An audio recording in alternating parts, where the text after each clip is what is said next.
talking about you, and thank you for jumping on at almost no notice. No notice. But I want to thank you for that, okay? Hi, everyone. Go ahead, Bowie. Yeah. Greetings, everyone. You're watching the Odunde Festival 2021 Festival Week, and we're so excited. We have the Caribbean Business Roundtable. We're so excited to have everyone here. My name is Oshunbumi Fernandez West, and I'm the CEO of Odunde. And we're so excited. We're not having the festival this year because we wanted to be safe. We wanted everyone to be safe, and public safety is always our number one priority. However, we still had a week long of events, and today, right now, we have the Caribbean Business Roundtable. We're going to have a short video from our sponsor, AARP, and then we're going to begin the program. Thank you for your patience.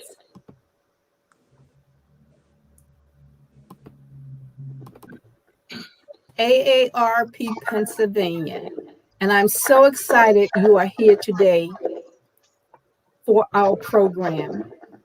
At AARP, we are committed to advocating for and developing programs that increase financial resilience for the 50-plus community, and for many.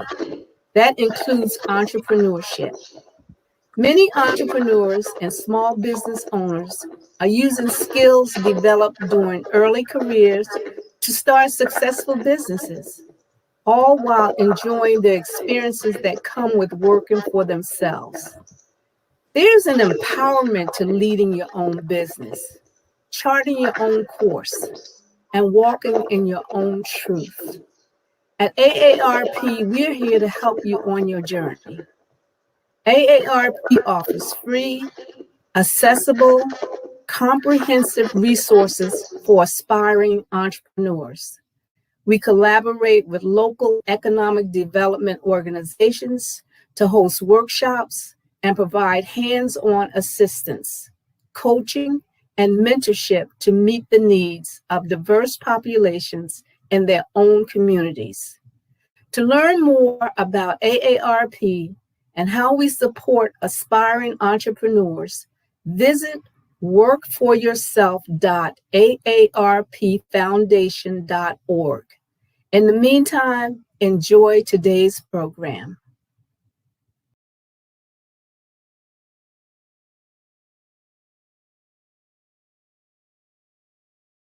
Sorry.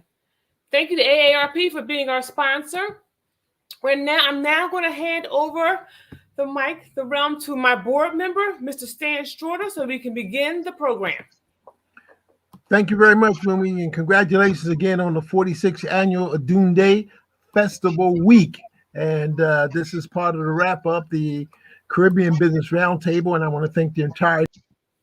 I want to introduce first the Honorable Christopher Chaplin, the Honorary Counsel for Jamaica, for bringing remarks, and then we'll go to the Honorary Counsel from St. Kitts Nevis, and then we'll go to the moderator, and he will introduce the rest of the panelists. So, Christopher Chaplin, thank you very much for being here and of course, working with us. I appreciate all you do for us in our city, within our community, and your leadership. So please, Chris, you bring some greetings to our community. Thank you, Stan. Good afternoon, everyone. Her Excellency Stelma Brown, Ambassador of St. Kitts and Nevis to the United States. My good friend, Ambassador Dr. Dennis Antoine. My good friend and fellow Council of Corps member on our Council of St. Kitts and Nevis, Warrell Nero. Former Councilwoman Jenny Blackwell, Chair of the Mayor's Commission on African and Caribbean Immigrant Affairs. My good friend Bumi Fernandez, President and CEO of Odunde, Stan Straughter, Odunde board member, and ladies and gentlemen, friends all. In June 2006, President George Bush signed a proclamation recognizing June as Caribbean American Heritage Month across the United States. Since then, our community has come a long way. Our Caribbean community here in Philadelphia covers a wide range of cultures and people, from the English-speaking countries of Jamaica and Trinidad to the Spanish-speaking countries of Puerto Rico and the Dominican Republic to the French-speaking country of Haiti. We're one people We're a people of many colors, but as Jamaica's national motto says, out of many, one people. Our history includes such visionary leaders as Jamaica's national hero, Marcus Mosiah Garvey, and Shirley Chisholm, the first Black congresswoman in the United States. Kamala Harris, whose father is from Jamaica, is our beautiful and well-performing Vice President of the United States. Our community here in Philadelphia has also made great strides. Recently, Jamaican Michael Lambert won the Democratic nomination to become a City of Philadelphia municipal court judge. And we have several Caribbean nationals sitting in the seats of power in government, academia, and the private sector. All right. I congratulate Bumi and the Odunde team for its continued commitment to the Caribbean community, and I look forward to today's business forum and continued discussions as we develop the business relationships that will serve our community for the future. Thank you. Thank you, Chris. We appreciate you, and certainly for our entire Caribbean community. This is National Caribbean American Heritage Month, and we want to celebrate as we have. We've been having some dynamite programs all over the country, and especially in Philadelphia. So thank you very much. I want to introduce this next gentleman and thank him publicly for taking the time out of his schedule. We tracked him down, but he excused me for only getting him Ambassador Brown. Only getting him yesterday. So we want to thank you very much, the Honorable World Nero. He is the honorary counsel for St. Kitts and Nevis in Philadelphia, Pennsylvania. So please bring some greetings to our community. Thank you.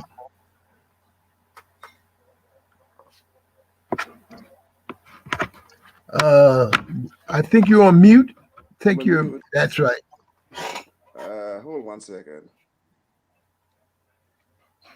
Can you hear me now? Yes, I can hear you. Just speak up a little louder. Or speak up a little louder. He has to unmute his mic. Unmute my mic. Okay. We can hear you. Okay, you can hear me. Yes. Good afternoon to everybody. Yes. I am delighted to be a part of this. It seems like only a few days ago, I actually participated in something else with Stan and my good friend and colleague, Christopher Chaplin. Welcome to all of the ambassadors, the diplomats, the president and CEO of the Odunde Festival, board member Stan, everybody else who's participated today.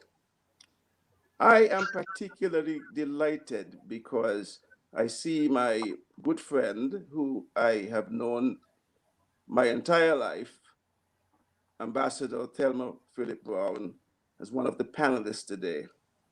And I know that this forum, this roundtable, would be better for it.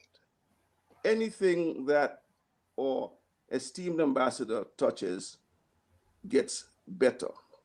As we say, from a very small Twin Island state of St. Kitts and Nevis, we are very small, but we punch above our weight. So welcome, everybody. I am certain that this is going to be a very fruitful, very great forum today. And all week, Odunde has been doing a stellar job. Continuing today, this business roundtable is another notch in the belt for the organizers.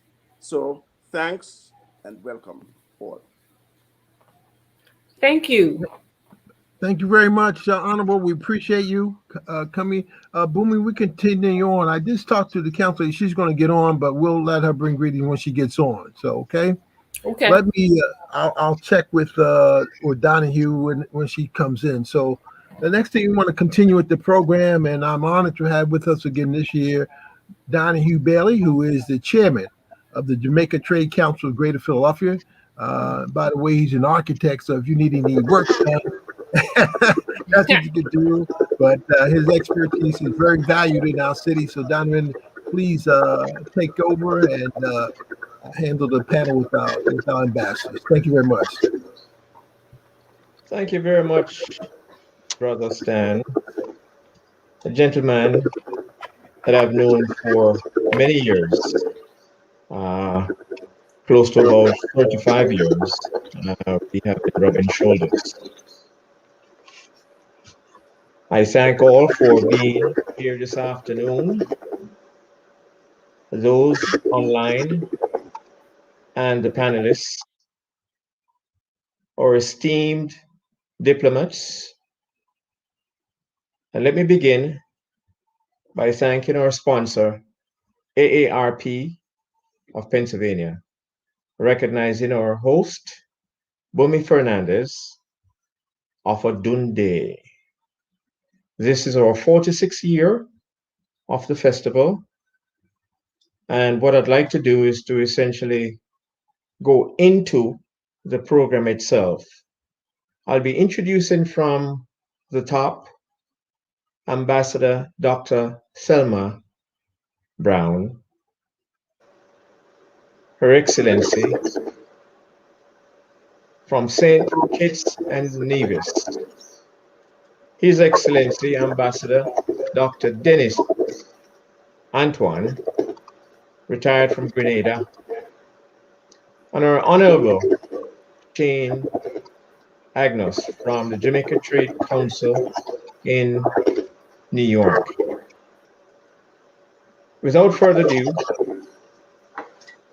let me introduce a wonderful, warm person that I've known for the past 2 years, Her Excellency Ambassador Stelma Brown from the Federation of St. Kitts and Nevis, a beautiful island, mountain, and beaches. A graduate with a medical degree from the University of West Indies, Mona, Jamaica in 1978, having served as medical officer and later district medical officer for many years. In 1996, she received training at the Johns Hopkins School of Medicine summer program in public health and served as director of primary health care and later chief medical officer. Dr. Phillips Brown retired from public service in 2002 and thereafter concentrated on her practice as a dermatological until accepting the post of ambassador extraordinaire and philanthropist to the United States of America in 2015. She is a 1993 graduate of the Cardiff University School of Medicine in Wales with a diploma in dermatological science, and in 2011 she obtained a Master's of Theological Science from the Anderson University in Indiana. Without further ado, let me introduce to you Her Excellency Ambassador Stelma Brown with words today. Ambassador. Thank you, sir. Thank you, Mr. Moderator. And please allow me to adopt the protocol so ably established by those who preceded me. But I must bring special appreciation for my good friend Stan and my honorary consul and all of you. The ACBC has become like family to me. And so I really appreciate the opportunity to be here and to help you celebrate the 46th anniversary of the Odunde Festival. So greetings to you from my embassy and staff, particularly my assistants, Ms. Simmons and Connor, from the beautiful Federation of St. Kitts and Nevis. So first I'll give you a brief overview of our COVID situation. St. Kitts and Nevis recorded its first COVID-19 case in March 2020. And up until early last month, it had only recorded 44 cases with no deaths, no major hospitalizations, and no community spread. In fact, we are among the 10 best performing countries globally. The vaccination rollout program began in mid-February with AstraZeneca, the only vaccine available to us, like most of our region. Like other countries, we did have some vaccine hesitancy, and this did pose some challenge. Over the last few weeks, however, the situation drastically changed. And despite our best efforts to contain the spread of the virus, it has infiltrated our communities and our cases have tripled. This situation did cause uptick in the uptake of vaccines, and thankfully, 65% of the adult population have received their first dose, and 29% have been fully vaccinated. At this point, let me express appreciation to the Biden administration for the commitment of 6 million doses of vaccines to our region, in addition to its contribution to the COVAX facility. Now, according to the World Bank, the progress of the pandemic and vaccination efforts will have a major impact on the speed and scope of recovery. An IMF report noted that the socioeconomic impact of the COVID-19 crisis has been greater in Latin America and the Caribbean than any other emerging or developed region. No surprise here, since the region of the Americas is still the most severely COVID-affected region. I think we have some 69 million cases recorded, with 1.8 million deaths for this hemisphere. And the Caribbean is the most tourism-dependent part of the world. In St. Kitts and Nevis, for example, this sector accounts for 60% of our gross domestic product. Although a virus in itself is not an agent of discrimination, SARS-CoV-2 has certainly turned a spotlight on inequity, as all have not suffered equally. Within countries, employment and income losses were felt most acutely by vulnerable workers, women, youth, and the less educated. Furthermore, disparities in vaccine access poses significant risks to long-term equity and social mobility globally. It is with this background that I challenge the business community, not just in Philadelphia, but wherever you are, to approach business and investment from a different perspective. One dictionary definition of business reads, a way of making a livelihood through the buying and selling of goods, usually on a large scale. A way of making a livelihood does not mean a way of making the already incredibly wide gap between the haves and have-nots even wider. I believe a post-COVID business community must consider three key thought process paradigms. One, preserving life and valuing its interconnectedness and responsibility. Two, as well as dependence upon all creation. Two, providing equity, dignity, and safety, and the assurance of a decent livelihood for all. Three, promoting individual prosperity and productivity within a context of the common good of all mankind and its environment, both animal and plant. The pandemic should teach us that we are all in this together, and a culture of cooperation, respect, inclusion, caring, and sharing is preferable to one of individualism, exclusion, dominance, and submission. In September 2015, the member states of the United Nations adopted the SDG 2030, or Sustainable Development Goals 2030. At the core of these 17 goals is the well-being of people, planet, prosperity, and the formation of strategic partnerships to achieve same. The World Bank in its outlook posits that we should aim to develop new sources of economic growth and high productivity jobs, which will require investing in people, climate adaptation, improving the investment climate and connectivity, and safeguarding the environment.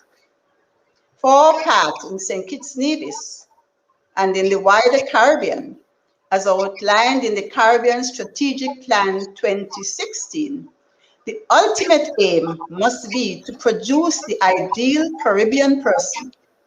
That is to say, a healthy, educated, adaptable, emotionally secure, resourceful, and productive human being who is a good steward of the environment. To this end, please allow me to highlight a few of the specific areas my country has outlined for investment focus and consequently areas in which you would your business partnerships. One, health, and more specifically in today's context, a One Health agenda. A One Health agenda or approach recognizes interconnectivity of all life systems on planet Earth and the multi-sectoral, interdisciplinary, cooperative approach combining human health, veterinary health, and agriculture, among others, to meet health challenges. When 75% of infectious diseases are linked to the increasing interface between human, animal, and plant environment, global health security must be approached from a collaborative point of view. Two, renewable energy. It is well known that as a region, our contribution to the rise in greenhouse gases is negligible, yet we are among the most vulnerable to the effects of climate change. We as a region are committed to doing our part to reaching global net neutrality. The third area is ICT, specifically in areas of robotics, digitalization, and data management. Data management, collection, and use is one of the banes of our society in the Caribbean, and we really need to improve upon that. Education. I mean, St. Kitts focus on offshore education. It has always been important to us. So it's early childhood education. Things like financial literacy, we believe we should start to teach that in schools. And so we will appreciate investments in these areas. Of course, human resource development is always on our cards, and agriculture. Agriculture has become even more important to us during COVID, as we seek to diversify from a tourism-dependent economy. A significant amount of stimulus monies was injected into this sector, with exponential growth in local produce, including a myriad of backyard gardens that sprung up all over St. Kitts and Nevis. Investments in agriculture must also take into account smart, environmentally friendly farming as we strive to decrease our food import bill and combat chronic non-communicable diseases. Diaspora Relations. For several years, the Federation of St. Kitts and Nevis has maintained outstanding relations with the city of Philadelphia and our SKN diaspora there. We do have, as you saw earlier and heard earlier, our honorary consul, the Honorable Mr. Warrell Nero. Mr. Nero, good to have you.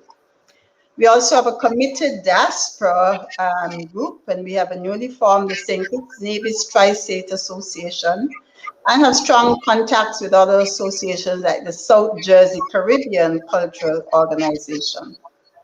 Who can forget the first virtual St. Kitts and Nevis Independence Celebration hosted by the SKN TSA last year, September, which allowed our nationals abroad to actively engage with the Prime Minister, Dr. the Honorable Timothy Harris, and the Honorable Mark Brantley, Minister of Foreign Affairs and Premier of Nevis. This was preceded by a flag-raising ceremony at Philadelphia City Hall in 2019. And we thank all the officials, including Stan, who helped to bring that to pass. At that event, cultural activity included a depiction of Alexander Hamilton, the Nevisian-born first Secretary of the U.S. Treasury, who, while in Philadelphia, spearheaded the establishment of economic policies created to stabilize the U.S. economy. In conclusion, let me say that the COVID-19 global pandemic has been the greatest public health and economic crisis of our era. However, while it has exposed the flaws and weaknesses in our global systems, it has also presented us with unique opportunity to correct them. As small island developing states with limited resources, we cannot do it on our own, and we certainly must change our overall approach to development. I therefore encourage our diaspora to work with us, lend us your expertise, invest in the rebuilding of a more vibrant, resilient, and sustainable future for your country, your region, and the world. Yet permit me, before I close, to envisage a broader vision of diaspora. In 2015, the United Nations General Assembly declared the International Decade for People of African Descent under the theme of recognition, justice, and development. The stated objectives included to promote respect, protection, and fulfillment of all human rights and fundamental freedoms by people of African descent. As what I call an Afro-ethnic ecosystem, we must strengthen our resolve to carve out our own path to prosperity, and we cannot do that without the diaspora. In her book entitled The New Argonauts, economic geographer Anna Lee Saxenian highlights the stories of US-based, foreign-born, technically skilled entrepreneurs who, like the Greeks who sailed with Jason in search of the Golden Fleece, traveled back and forth between Silicon Valley and their home countries, launching tech companies. In essence, the brain drain became the brain circulation, a powerful economic force for development of their home countries like Israel, China, and India. At the same time, they achieved transformation of the global economy. That we are holding a Caribbean Business Roundtable hosted by the ACBC and the Odunde Group in the midst of the 46th Odunde Festival says that the Philadelphia people and its diaspora understand its cultural heritage and could well become a catalyst for brain circulation. Not necessarily a Silicon Valley, but a valley of justice, recognition, and development for peoples of African descent, spearheaded by newer Argonauts, the Caribbean and African diaspora. Those viewers, I thank you for having me and say happy Odunde and a beautiful and productive decade for people of Africa and its descendants. Thank you. Thank you so much, Ambassador. Can someone please cut off their phone? Who has their phone off? Is causing an echo on the whole round table. Does anyone have their cell phone on next to the setup? I think it's a matter of everybody should mute once you're not talking. Just mute. Yeah, just mute when you're not speaking because it's causing an echo. People say they're hearing an echo. Thank you so much, Ambassador. It's such an honor to have you. Mr. Bailey, back to you. Her Excellency Ambassador Stelma Brown, thank you. Thank you for the wonderful message that you have brought, reminded us about COVID, our setbacks, all the lessons that we have learned from COVID itself. And you've mentioned something that we should all be aware of. The Federation of Nevis and St. Kitts is known for its fertile land, beautiful beaches, high mountains. Anything that is planted or placed in their soil grows, including us as persons in that country. Again, Ambassador, I thank you very much for your message. And without further ado, let me just recognize Honorable Warren Nero, Counsel, Honorary Counsel from St. Kitts and Nevis, and our Honorary Counsel, Christopher Chaplin from Jamaica, my brother, my colleague. Thank you both for being a part of this program this afternoon and the messages you brought earlier. Without further ado, this gentleman doesn't really need any introduction, but I'm going to make an attempt. He has done so much, contributed so much to the world, and continued to do so, although he's retired. His Excellency, Dr. Dennis Antoine. Today we'd like to hear from him pertaining to his duties when he was ambassador to China and what he continues to do with his work with China. Ambassador, good evening and welcome. Well, thank you, our distinguished moderator, Brother Bailey, Donahue Bailey. And let me extend my greetings to our dear Ambassador, Dr. Stelma Brown, all the Honorable Christopher Chaplin, my brother, and of course, Wendell Nero.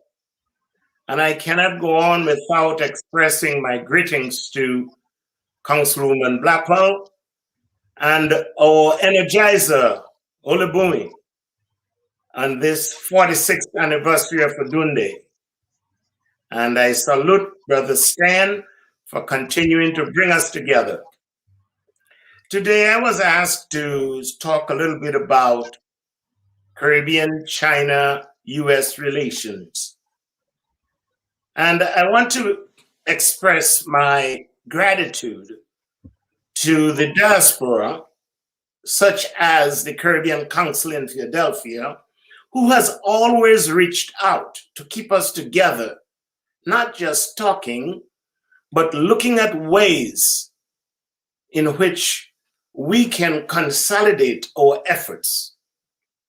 I want to talk a little bit about China's engagement with the developing world and the modern global process and how it's changing. And a force multiplier in this competitive engagement for China is the rapid growth of business.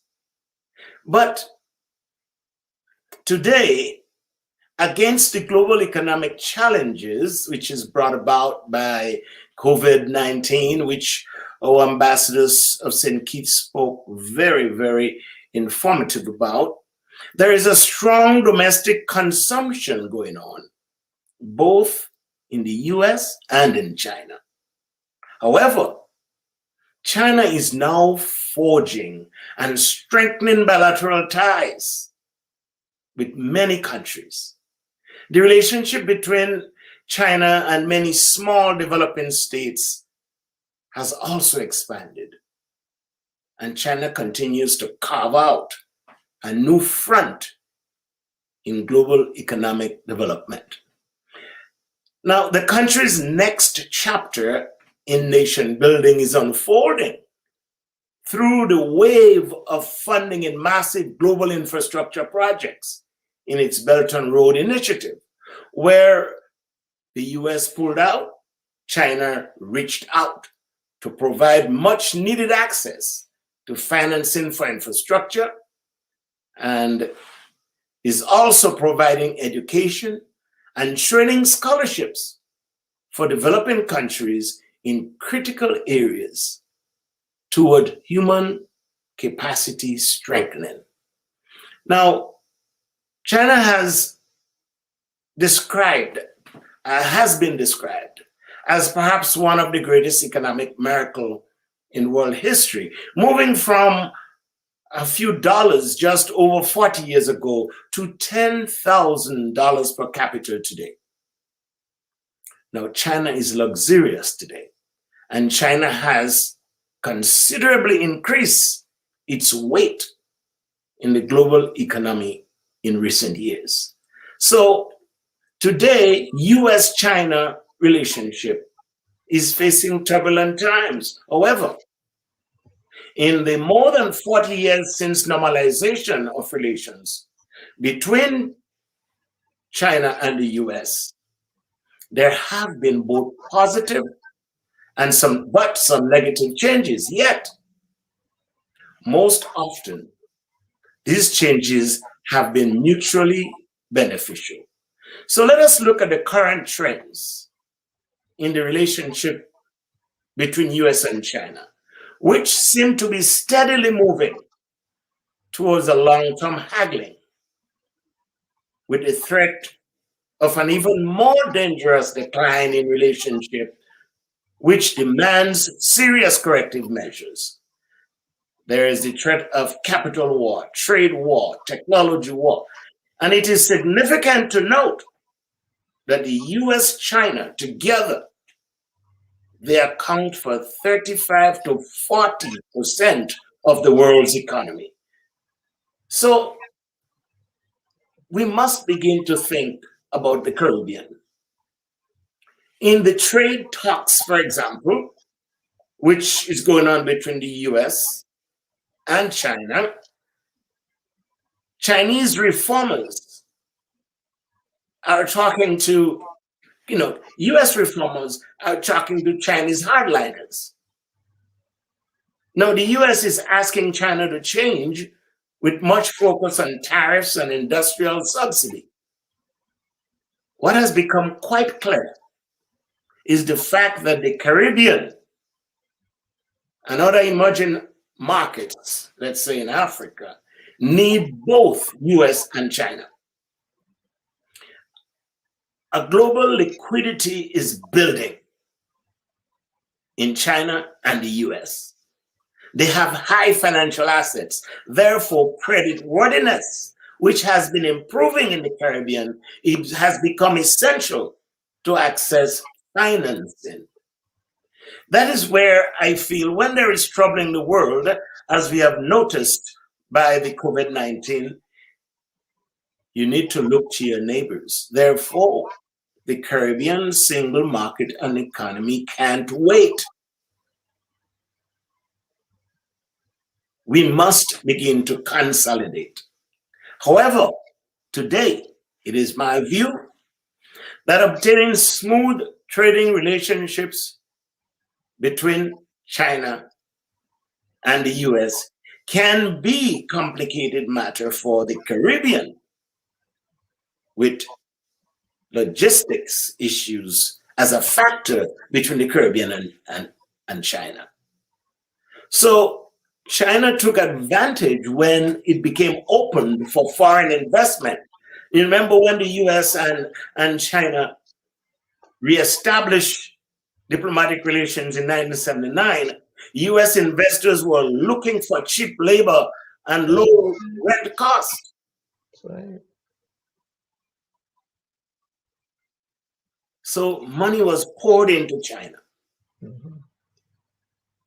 Through the 90s, China began to show rapid growth rates, and they got huge boost by joining the World Trade in 2001, the World Trade, Organization in 2001. At that time now, trade barriers and tariffs and other, with other countries were lowered, and soon Chinese goods were everywhere.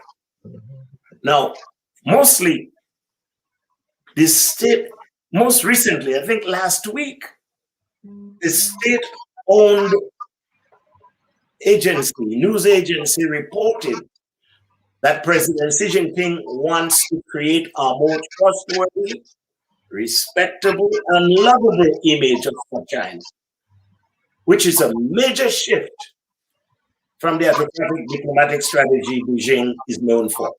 So, according to, for example, the Xinhua agency, the senior Communist Party officials in China were told to make friends extensively and unite, expand its circle of friends with those who understand China. Now, the present global economic challenges offer an opportunity to rethink global relationship and partnership strategies and to put together emphasis on South-South ties in trade, foreign direct investment, and cooperation. Now, the Economic Commission, Latin America and the Caribbean, that is CELAC, they're suggesting that China, Latin America, and the Caribbean region, which now enjoys a significantly mature relationships, are poised to make a qualitative leap and looking at mutual beneficial alliance. So the Caribbean countries must redouble their efforts to diversify their sales to China. Therefore, they need value added in their production. They must be embedded more in knowledge into the exports and to really stimulate business, trade, and technology ties with their counterparts. Now, we must begin to look at how to promote Caribbean investment, how to trade with China. Trade and investment ties between China and the Caribbean have continued to multiply. If you look carefully, from 2010, in the decade, when it began in 2010 was 200 billion. And during the last decade, the region was China's most dynamic trading partners. Now, this is, however, a need for more coordinated strategy among the countries of the Caribbean to create a link with China to invigorate trade and investment.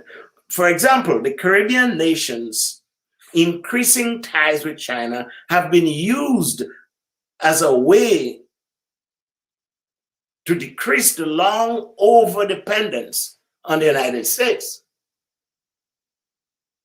Now, the overseas Chinese population, we have to remember that there is a large overseas Chinese population in Jamaica, in Trinidad, in Guyana.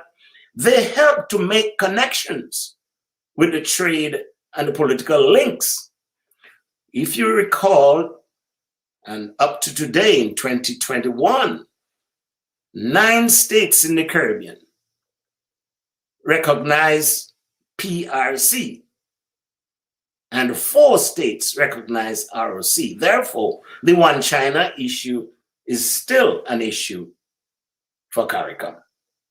However, trade between China and the Caribbean has been steadily increasing. So China has expanded several levels of cooperation with the Caribbean region. China has led construction projects in Trinidad and Tobago and the Caribbean region. Chinese-owned construction companies are running these projects. And China appears to be more sympathetic when it comes to the conditionalities for infrastructure and projects that are being financed across the Caribbean. So many projects by China in the region appear to consist of far less conditions. However, the logistics, we must begin to look at all the US Caribbean trade agreements. We have to begin to look at, remember the AGOA Act, which brought in the CBI. We have to begin to look at the status of these trading agreements. We have to look at the HOPE and the HELP trading agreements with Haiti that is going to come to a close in 2035. So we must begin to look ahead as the SDG prevails on us, the Sustainable Development Goals, which have been hampered by the COVID-19 issues. Therefore, this council in Philadelphia, which has the consciousness of continuing to bring the diaspora together to think about trade and investment.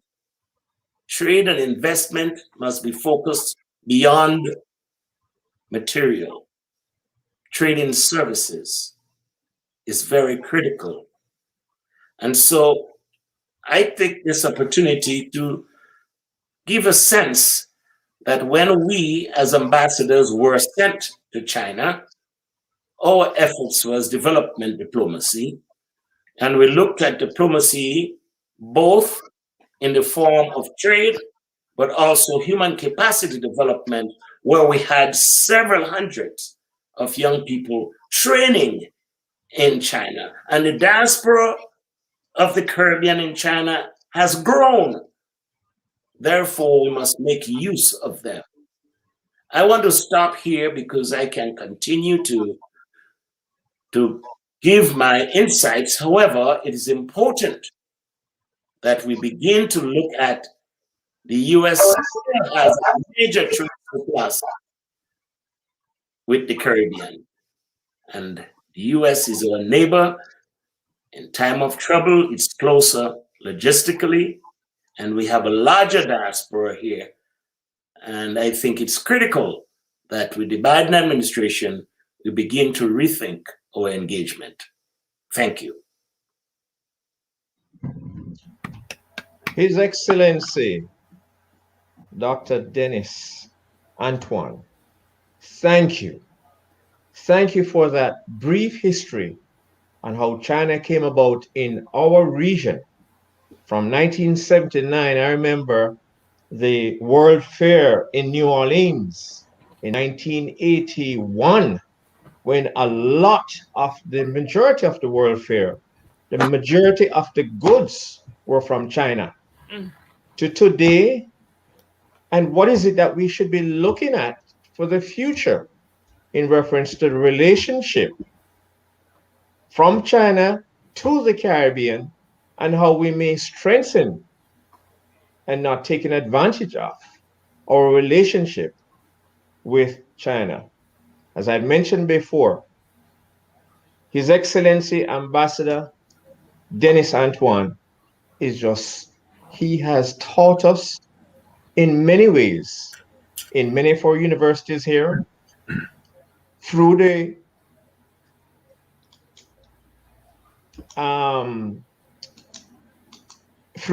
his office in Washington and his office in New York. Again, thank you, Ambassador. And just let me say, he still represents the island of Grenada, the island of spice, and everything nice. And every time I see him, I remind him about that, especially our brother, Reverend Terence Griffith, a brother that was in the government in Grenada. Thank you, Ambassador. It is my pleasure, and Grenada's ambassador is Her Excellency Yolande Smith. I am a has-been.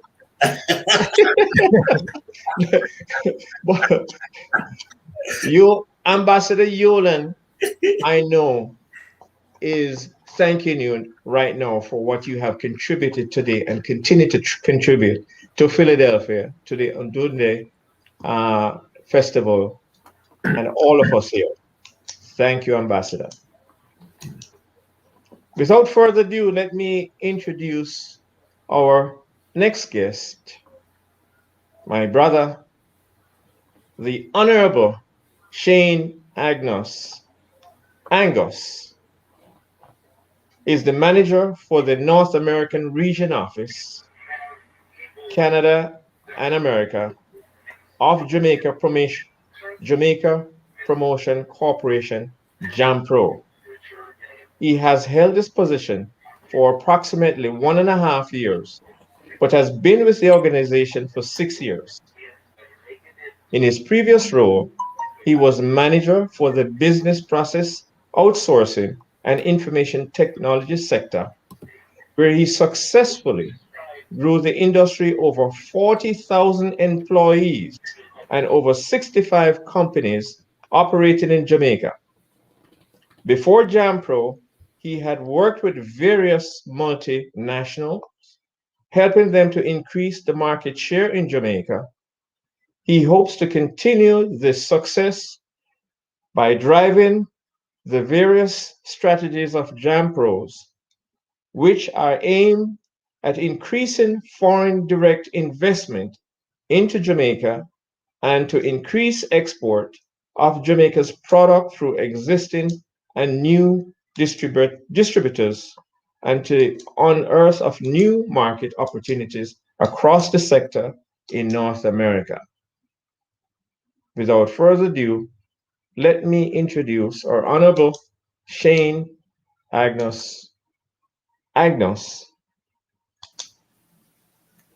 from JAMPRO, North America and Canada.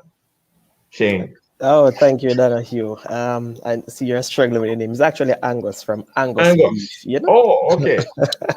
No, but my apologies, sir. No problem, no problem. So yes, I'm with JAMPRO, and JAMPRO is a government agency responsible for promoting opportunities in investment and export to both international and local private sector. Similar to what has happened with other countries, Jamaica no doubt will have suffered significantly from the corona fallout. We, as a nation of little less than 3 million, had over 48,000 cases and less than 1,000 deaths, and that is significant in anything else. And just to highlight that Jamaica, we were actually on a strong path, and that path we're still trying to push on is very important for us as we survive this crisis and as we develop ourselves in the Caribbean and help to pull the Caribbean with us. We are probably one of the larger economies in the Caribbean, and we continue to be that, and we are looking to grow. Before the COVID, I must highlight that we were on a path, and that path was very strong. Jamaica was seen by many companies, as poster boys for a lot of companies, including the World Bank, who saw us as that country to emulate. We had a strict program where we had a lot of loans from them, and we actually, through the IMF actually, and we actually withstand that program. And to the end, some of the indicators we had before COVID were very significant.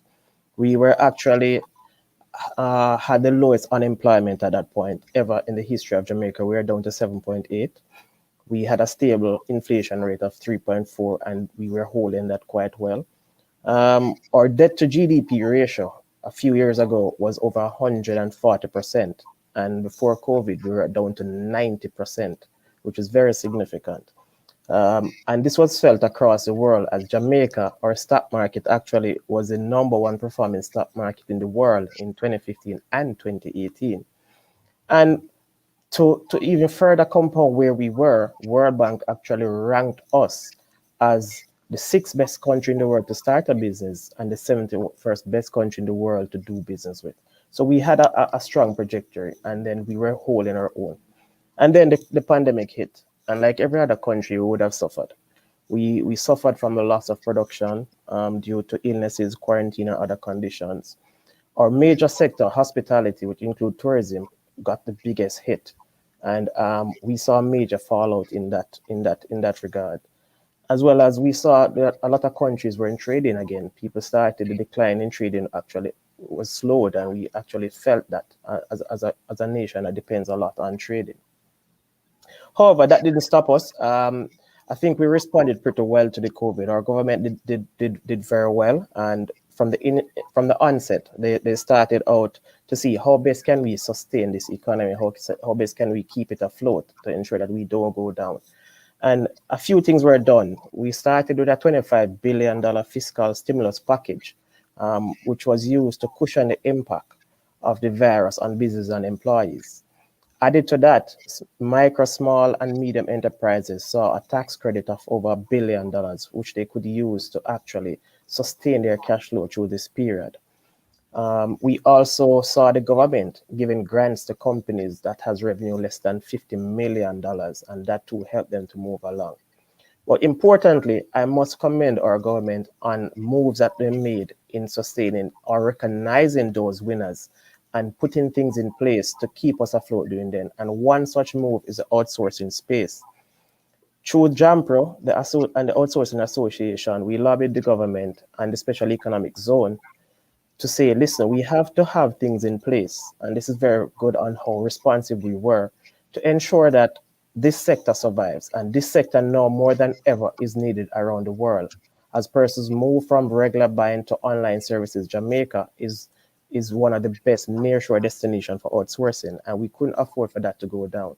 So I must commend the government in putting the regulations in place and changing regulations quickly to allow for the Special Economic Zone to lift a lot of the restrictions and allow staff from the outsourcing centers to work from home to reduce the spread of the virus, as well as to continue with our productivity. Those were very effective. So even though it might seem blue, there are still some winners, and we found those winners, and we continue to push with those winners. We recognize that the outsourcing industry, the IT service sector, is the way of the future. As such, we now see an inflow of more companies looking at Jamaica, and that sector is actually growing. As more and more person goes online, then you'll find that the support is needed, becomes greater, and Jamaica is known for that. And with the affiliation with the US market, we are seeing those numbers going up. It is also important to note that with more and more persons staying home, we saw an increase in the demand for Caribbean products. People wanted to have the taste of home in this crisis. So we saw an increase in the need for Caribbean and Jamaican products. And so agriculture, as stated earlier, is actually a winner, and a winner that we will actually spend more time and resources around to ensure that we can actually win and provide these goods and services around the world. Additionally, we saw that manufacturing is also creating some opportunity for us. The PPP industry, which is a $73 billion industry, we recognize that the logistics of everything being in China is becoming a problem. And as such, nearshore destinations like Jamaica and the Caribbean will have an opportunity to be those destinations where production can take place and then serve the US market. So indeed, there are opportunities and light at the end of the tunnel. One thing we should look at again is logistics, and we have invested a lot and are investing a lot in logistics, including ensuring that our ports are up to date. With the expansion of the Panama Canal, we see a lot of opportunity coming in, and we will be that hub for a lot of ships coming through, and a hub for goods to move between us, the US, China, and all over the place. So we are actually indeed going there. But without further ado, there are certain things that we will look at, and we recognize that the pandemic requires countries to actually shift our focus and to change quickly. And one thing we recognize is that we have to choose the winners. We have to find those winners, and we have to increase our support for those winners. Three sectors we have identified are agriculture, the manufacturing, and the technology sector. And we will ramp our resources around those sectors to ensure that we continue to be very productive. We continue to benefit a lot from these sectors. We also recognize as a country, in order for us to be competitive, we have to actually convert to a digital economy. And we are doing a lot of that on our own now as we develop the country to focus on becoming more digital in the next 5 to 10 years. We also have to increase our business facilitation. With the sudden decrease in foreign direct investment and an increase in LDI, we have to be very clinical. in order to attract those investments, we realize that our facilitation has to improve significantly. We have to make those investments seamless to all international investors and local investors. So they would want to bring their money to your country so we can increase and we can grow and be productive. And finally, one thing we must look at is the people. In order for us to be competitive, in order for us to really play in this space on what's happening, we realize that it is important that the upskilling of the Jamaican people become paramount. And we have invested millions in different programs, especially in the digital space, to ensure that we are very competitive and we have the talent pool to take advantage of what's coming, and we're able to play with the big boys in the near future. So I'll just leave it there for now, Donahue. So I'll wait for the question and answers. Thank you. Honorable Shane Agnes, thank you for your message, especially the fact that the logistic location of Jamaica in reference to geographically, in comparison to where Singapore is and what Singapore has done over the years, who essentially took a lot of their cues from Jamaica back in the late 60s. And we can essentially work or continue to work with how they've implemented their markets. And it was a pleasure for me to call 2 credit cards that I had or have. And the voices I heard was from Jamaica. I was in Jamaica the other day and realized that the position Jam Pro had lobbied with the government in reference to keeping that market going was unique from a point of view of where it kept the market, the industry going, but at the same time, it occupied spaces that would not be occupied because of the fact that the tourists weren't coming, which was, I think, was very genius, very genius. Thank you. Thank you. Again, I thank you for your continued effort. I will share with my board some things that I've heard from Ambassador Stelma Brown, Ambassador Dennis Antoine, and yourself, and how we might be able to enlighten and strengthen Philadelphia's Caribbean sector through the Trade Council of Greater Philadelphia. Again, I thank you all for your participation this afternoon. I thank Odunde, the 46th year. This event has been around the largest open air event in the United States. Prayerfully, we'll all be together outside next year. And with our president, Bumi Fernandez, who is hosting us this afternoon. Thank you very much. Honorable Stanley Straughter, thank you. And our honorable and distinguished Councilwoman Janie Blackwell, thank you very much for this day and all your participation. God's be, and just stay in good health. Thank you. Bumi, may I turn it over to you? Yes, thank you so much. This has been such a wonderful opportunity, a wonderful event. Thank you to Ambassador Brown from St. Kitts and Nevis. Thank you so much. Thank you so much, Shane Angus from Jam Pro. Thank you, Honorary Consul, Mr. Christopher Chaplin. Thank you, Mr. Donahue, for being our wonderful moderator this afternoon. Thank you to Mr. Honorable Retired Ambassador, Mr. Dennis Antoine. Thank you so much for making this.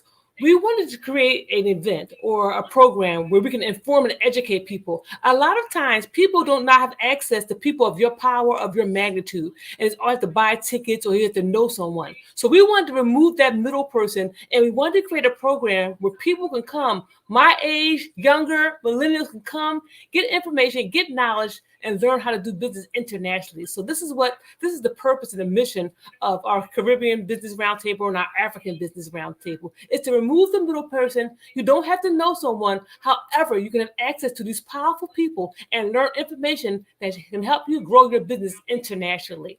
I'm now going to hand it over to my board member chair, Mr. Stan Struder, for the final words.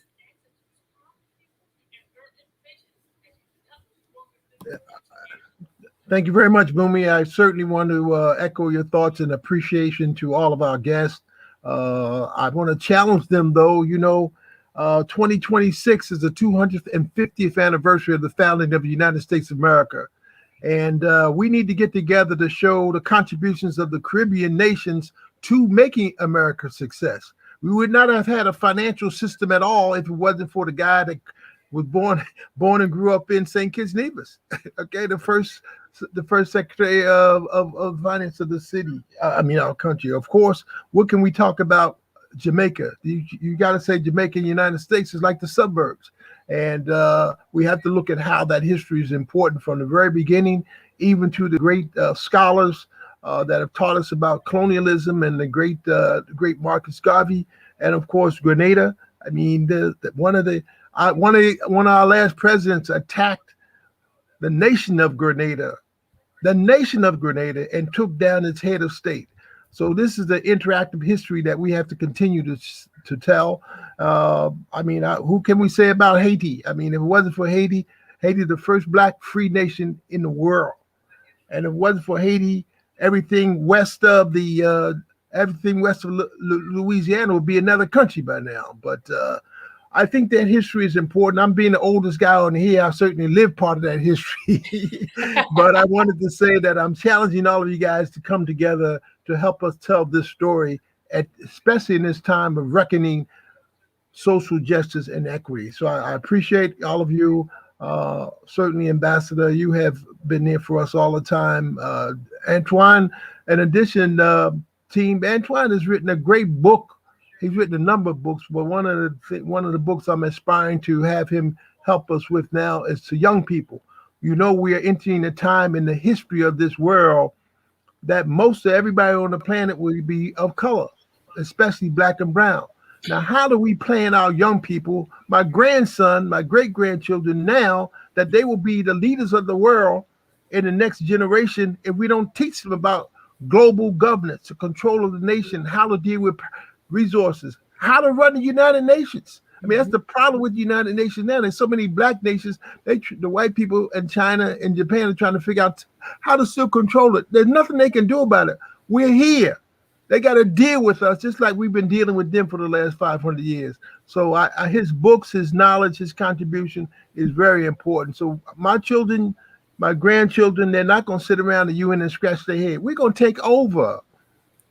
And we need all of you to help us prepare our generations for this. So, Boom, we want to thank you again. Unfortunately, we couldn't get the Mrs. Blackwell on, but without her leadership, her insight, none of this would be happening, because she actually created the Mayor's Commission on African Caribbean Immigrant Affairs 20 years ago and helped to bring us all together. And we want to thank her, and God bless her for her great vision and her work and her still commitment to all of our global African diaspora coming together to make Philadelphia the center point for that. Thank you. Have a good weekend. Boomy. Odunde.